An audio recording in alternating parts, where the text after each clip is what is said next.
A fragile ceasefire is holding in northeastern Syria between the new government's forces and Kurdish authorities. For more than a decade, the Kurdish-backed forces have largely governed themselves in Syria's northeast. Now, there are fears the new regime will undermine their authority. Northeast Syria is changing hands and the map is shifting fast. For more than a decade, the Kurds here have governed themselves. But now they say they are under threat.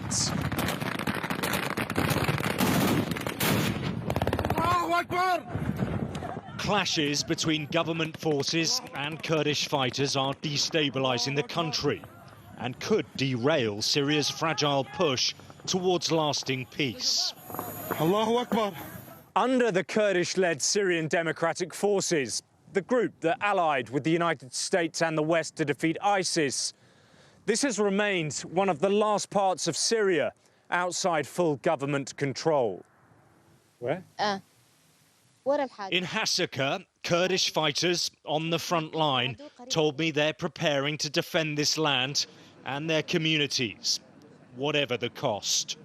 There is now a standoff between Syrian and Kurdish forces. Government troops are a few kilometres down this road. And the ceasefire that's in place is extremely fragile, and the fear is, if it breaks down, it could lead to another civil war. Since the beginning of the year, forces loyal to the interim government of President Ahmed al-Sharaa have pushed deep into the northeast, attacking Kurdish forces, part of a campaign to reunify the country. And this is what happened when they took over the Al-Hol camp, a vast detention facility for ISIS families. It's utter chaos.